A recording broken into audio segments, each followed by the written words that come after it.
And joining us now is Fox 4 meteorologist Andrew Shipley. I know you've done a lot of stories about that blue-green algae. You've been following it along. You even talked about that story this weekend as well. Yeah, it's interesting. Obviously we're watching Lake Okeechobee, and it's good that they're reducing the flow rates there. Also, this past week we talked to the folks at the Sandoval Captiva Conservation Foundation, and they're upgrading the sensors in the Caloosahatchee for detection of blue-green algae. So we're keeping an eye on things, and fingers crossed like it's needed. We don't have another issue. But speaking of the Caloosahatchee, let's take a look across the river right now as you're looking a live look from the Luminary Hotel. And it's pretty quiet night here in southwest Florida, but we were watching there in the distance for the last couple hours. A thunderstorm off of Sarasota, a few lightning strikes with that.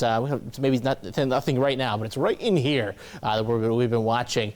There's one right there for you in terms of those showers and storms. Really the only showers out there here tonight. This is that storm we were looking at there on that imagery.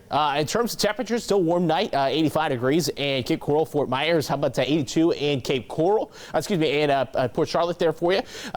84 down in Naples as well as in Golden Gate. Speaking of the next few hours, slow to cool here tonight as we are going to be staying in the 80s through about 4 a.m. Finally getting down into the 70s. I think about 78, 79 is going to be that overall overnight low temperature there for you with, again, clear skies there in the forecast, and leading to a sunny start to your day on Monday. Temperature-wise, 96 degrees in Punta Gorda, 94 Cape Coral, Fort Myers, how about 91 down in Naples, though feeling like all of us in the triple digits, hundreds out there by the 2 o'clock hour, though unlike the last couple of days, we are expecting the chance for some afternoon showers to help us cool off. Let's break that down for you here. It's getting about 2 o'clock down into Collier County for you. You are seeing those showers and storms bubbling up, moving into the I-75 corridor through the evening commute. So do plan for a few showers around as you head home from work, though I think as the sun sets, you should be a little bit drier here tomorrow night. Speaking of storm coverage, right around 40%, because we're going to be dealing with a little bit of Saharan dust.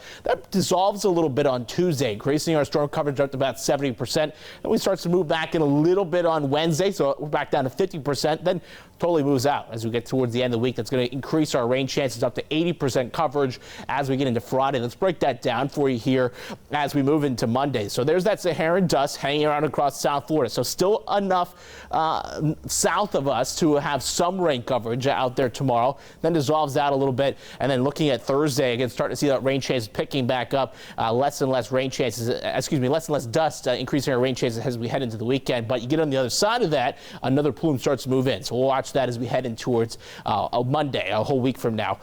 Looking at tropics, though, as a whole, because of all that dust out there, things are pretty quiet. Do expect it to remain quiet, at least for the next 5 days here, and possibly even longer than that as we head in towards the month of August here for you. But just looking ahead through that next 5 days and looking since that last named storm, which we haven't had since Tropical Storm Colin back on July 2nd. So July 3rd to August 3rd, later this week, there's no storms we're forecasting, and the only time that's happened is 4 times in the last 30 years. In 1993, which we all know that was Hurricane Andrew year, 1999, as well as 2000 and 2009. So it doesn't happen that often that we really don't see much storm activity at all in the month of July, pretty much as a whole. But as we get into the next couple months, I do expect storm activities start to pick up, at least climatologically speaking. Our peak season isn't until September, so we have a long way to go. And remember, it only takes one storm